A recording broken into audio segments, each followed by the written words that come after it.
왜? 오늘 저희와 함께 좀 깊이 들어가 볼 자료는요. 한국 여성들의 유방암 발병률 변화에 대한 코미디닷컴 기사입니다. 네, 보통 유방암 하면 40대, 50대 중년 여성을 딱 떠올리기 쉬운데요. 그렇죠.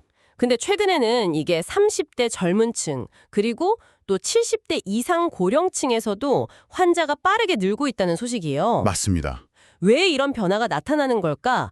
특히 우리 식생활과는 어떤 관련이 있을까? 오늘 좀 자세히 파헤쳐 보겠습니다. 네, 그 변화의 배경을 이해하는 게 중요하겠죠. 네, 그래서 이번 분석의 목표는요. 단순히 통계만 쭉 늘어놓는 게 아니라 이 기사를 통해서 유방암 발병 연령대가 넓어지는 현상, 그 뒤에 숨겨진 원인이 뭘까? 이걸 찾아보고 특히 식습관 변화, 그중에서도 많은 분들이 즐겨 드시는 가공육 섭취가 어떤 영향을 미치는지 가공육이요? 네, 구체적인 연구 결과를 통해 좀 알아보려고 합니다. 자, 그럼 바로 시작해 볼까요? 네, 좋습니다. 이 기사를 보면요. 유방암이 2022년 한 해에만 29,500여 명. 와, 정말 많네요. 네, 신규 환자가 발생해서 이제 갑상선암을 제외하면 한국 여성에게 가장 흔한 암이 됐습니다. 가장 흔한 암이요. 네, 과거에 어떤 통념을 깨고 특정 연령대가 아니라 이제 모든 연령대의 여성이 경각심을 가져야 한다. 이게 이번 분석의 중요한 출발점이라고 할 수 있겠습니다. 기사에 나온 2021년 통계 보니까 정말 놀랍더라고요.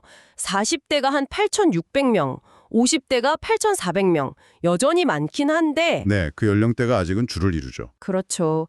근데 주목할 부분이 30대에서도 2,000명이 넘는 신규 환자가 나왔고 또 70대 이상에서도 2,600명 이상이 진단을 받았다는 거예요. 네, 그 부분이 시사하는 바가 큽니다. 정말 아니 왜 이렇게 젊은 나이에 이 연세에도 이런 질문이 나올 수밖에 없잖아요. 그렇죠. 더 이상 유방암을 그냥 중년 여성의 병 이렇게만 단정 지을 수는 없게 된 거죠. 바로 그 지점에서 이 기사가 아주 흥미로운 분석을 제시합니다. 어떤 분석인가요? 지난 수십 년간 우리 사회에 깊숙이 자리 잡은 서구화된 식생활. 서구화된 식생활? 네, 그러니까 고지방, 고칼로리 식단, 그리고 가공식품 섭취 증가.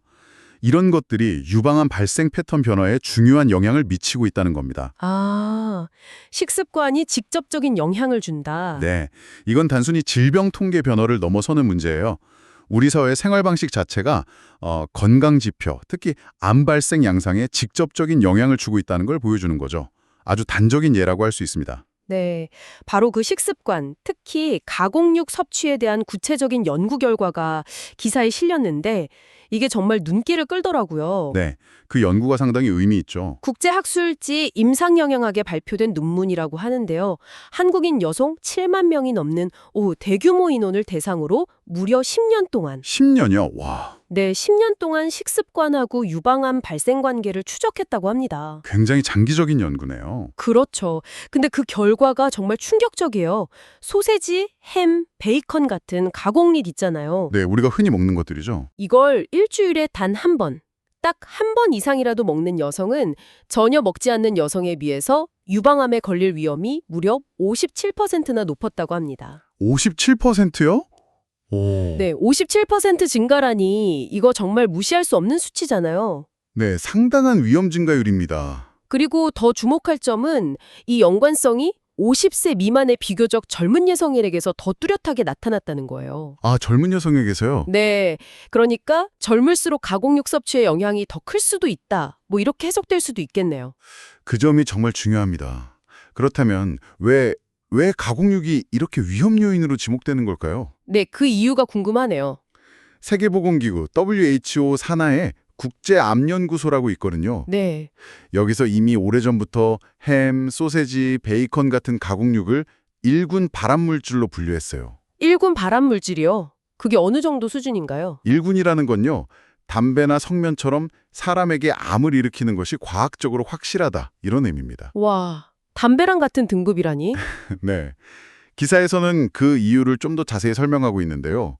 가공육을 만들 때 맛을 좋게 하거나 오래 보관하려고 첨가물들을 넣잖아요. 그렇죠. 아질산 나트륨 같은 거요? 네, 맞습니다. 그런 질산염, 아질산염 같은 첨가물들이 문제예요. 이 물질들이 우리 몸 안에서 니트로소화합물, NOCs라고 하는 강력한 발암성 물질로 변할 수가 있다는 거죠. 몸 안에서 변하는 거군요. 네. 쉽게 말하면 이 니트로소화합물이 유방세포의 DNA를 직접 공격해서 손상을 입히거나 돌연변이를 일으켜서 암으로 발전할 위험을 높이는 겁니다. 아하, DNA 손상까지. 그럼 첨가물 외에 또 다른 문제는 없나요? 네, 또 다른 측면도 있습니다. 기사에서 언급하듯이 돼지고기 등을 주 원료로 하는 가공류는 포화지방 함량이 높은 경우가 많아요. 아, 포화지방도 문제군요. 네, 포화지방은 유방암뿐만 아니라 대장암 위험도 높이는 걸로 알려져 있죠. 대장암까지. 네, 여기에 더해서 가공육을 높은 온도에서 뭐랄까 바싹 굽거나 튀길 때, 네, 바싹 구우면 맛있긴 한데. 그렇죠. 그때 헤테로사이클릭아민 HCHS나 다환 방향족 탄화수소 PAHS 같은 물질들이 생성될 수 있습니다. 이름이 어렵네요. 그게 뭔가요? 이건 쉽게 말해서 고기가 탈 때 생기는 해로운 화학물질들이라고 생각하시면 됩니다. 아, 탄 부분에 있는 거예요? 네. 이런 물질들이 유방 조직에 추가적인 손상을 줄 수 있다. 이 점도 기사에서 지적하고 있습니다. 그렇군요. 그러니까 첨가물 문제도 있고 지방 문제도 있고 또 조리 과정에서 생기는 유해 물질 이렇게 여러 경로로 위험성을 높이는 셈이죠. 듣고 보니 정말 여러 요인이 복합적으로 작용하는 거군요. 맞습니다. 물론 기사에서도 가공육 섭취만이 유일한 원인은 아니라고 강조하더라고요. 네, 그 점도 중요하죠. 다른 요인들도 분명히 있습니다. 네, 다른 주요 위험 요인들도 함께 언급하고 있는데요. 예를 들어 비만, 특히 폐경 후에 체중이 늘어나는 경우. 아, 비만도 주요 요인이죠. 네, 이게 체내 여성 호르몬 수치의 변화를 주어서 유방암 위험을 높일 수 있다고 하고요. 네, 호르몬과 관련이 깊죠. 그리고 잦은 음주, 알코올 자체가 세포에 직접적인 손상을 줄 수 있다고 하더라고요. 그렇죠. 음주도 빼놓을 수 없는 위험 요인입니다.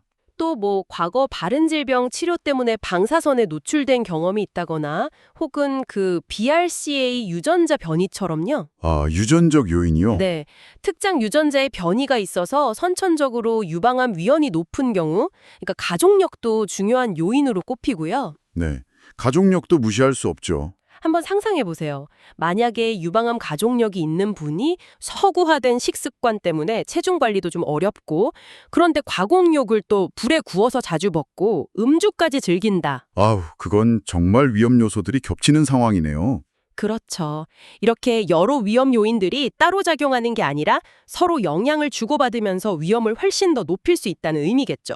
정말 조심해야 할 부분인 것 같습니다. 그렇습니다. 여기서 자연스럽게 그렇다면 우리는 무엇을 해야 하는가? 이 질문으로 이어지게 되죠. 네, 그게 제일 중요하죠. 예방. 바로 예방과 인식의 중요성입니다. 기사는 이런 다양한 위험 요인들을 우리가 제대로 인지하고 평소 생활 속에서 가능한 한 피하려는 노력이 중요하다고 강조합니다. 구체적으로 어떤 노력을 할 수 있을까요? 구체적인 실천 방안으로는 역시 건강한 식습관 유지가 첫 번째겠죠. 가공육 섭취를 줄이고 채소와 과일 섭취를 늘리는 것, 이게 도움이 될 수 있고요. 네, 식단 조절. 그리고 정기적인 유방 자가검진 습관을 들이는 것, 또 국가 암검진 사업 등을 통해서 정기적으로 유방 촬영술 같은 전문적인 검사를 받는 것, 이런 중요성을 기사는 빼놓지 않고 언급합니다. 자가검진이랑 정기검사 둘 다 중요하군요. 네, 특히 이 기사가 그러니까 이걸 듣고 계신 분들께 던지는 중요한 메시지는 이거라고 생각해요. 어떤 메시지인가요? 이제 30대 젊은 여성도 그리고 70대 이상 고령 여성도 더 이상 유방암으로부터 안전하지 않다는 사실, 이걸 명확히 인지해야 한다는 겁니다. 아, 전 연령대가 다 해당되는 거네요. 그렇죠. 젊다고 방심하거나 혹은 나이가 많다는 이유로 검진을 소홀히 해서는 안 된다는 거죠. 네네. 더 큰 그림에서 보면 결국 연령과 관계없이 모든 여성이 건강한 생활 습관, 그러니까 식단, 운동, 절주, 체중 관리 같은 거죠. 이걸 유지하고 정기검진을 통해서 자신의 몸 상태를 꾸준히 확인하는 것이 필수적이다. 이런 이야기입니다. 네. 이것이 당신의 건강을 지키는 가장 기본적인 방법이 될 수 있다는 점을 강조하고 싶네요. 자, 그럼 지금까지 살펴본 내용들을 한번 정리하면서 핵심을 짚어보겠습니다. 네, 정리해 주시죠. 오늘 저희가 분석한 기사의 핵심은 이거 같아요. 한국 여성의 유방암 발병 양상이 크게 변화하고 있다. 맞습니다. 변화하고 있죠. 과거에는 40, 50대에 집중됐었는데 이제는 30대 젊은 층 그리고 70대 이상 고령층에서도 환자가 눈에 띄게 증가하면서 발병 연령대가 넓어지고 있다는 거죠. 네, 그 연령대 확장이 두드러진 특징입니다. 그 배경에는 뭐 여러 요인이 있겠지만 서구화된 식습관의 영향이 큰 것으로 분석되고요. 그렇죠. 특히 기사가 인용한 그 한국인 대상 연구는 가공육 섭취가 주요 위험 요인 중 하나라는 걸 아주 강력하게 시사합니다. 네, 그 연구 결과가 상당히 구체적이었죠. 일주일에 단 한 번 이상 섭취하는 것만으로도 유방암 위험이 57%나 증가한다는 결과.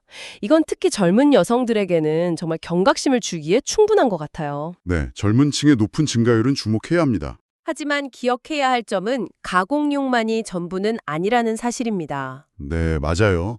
복합적인 요인이 작용하죠. 비만, 음주, 유전적 요인 등 다른 여러 위험 요인들이 복합적으로 작용하면서 서로 영향을 줄 수 있다는 거. 네, 상호작용 가능성을 염두에 둬야 합니다. 그래서 최종적인 메시지는 이렇습니다. 이제 모든 연령대의 여성이 유방암에 대한 인식을 좀 새롭게 하고 가공육 섭취 줄이기와 같은 건강한 식습관을 실천하면서 정기적인 자가검진과 병원 검진을 통해서 예방과 조기 발견에 힘써야 한다. 네, 예방과 조기 발견이 핵심입니다. 당신께서는 이 내용들을 들으시면서 어떤 점이 가장 마음에 와 닿으셨나요? 혹시 생활 속에서 이거 좀 바꿔야겠다 이렇게 생각되는 부분이 있으신가요? 네, 오늘 살펴본 이 한국인 대상 연구 결과에서 우리가 한 번 더 주목해야 할 점은요. 그 주 1회 이상이라는 기준이에요. 네, 주 1회. 어쩌면 생각보다 아주 빈번하지 않은 섭취잖아요. 그런데도 유방암 위험, 특히 50세 미만 여성에서의 위험이 57%나 의미 있게 증가했다는 사실입니다. 그렇죠. 그렇게 자주 먹는 것도 아닌데. 네, 이건 우리가 일상에서 그냥 무심코 하는 작은 식습관 선택 하나하나가 장기적으로 건강에 미칠 수 있는 영향이 결코 작지 않다는 걸 보여주는 거죠. 작은 습관의 중요성이네요. 그렇다면 이런 질문을 던져볼 수 있겠습니다. 바쁜 현대사회에서 가공육을 식단에서 완전히 없앤다.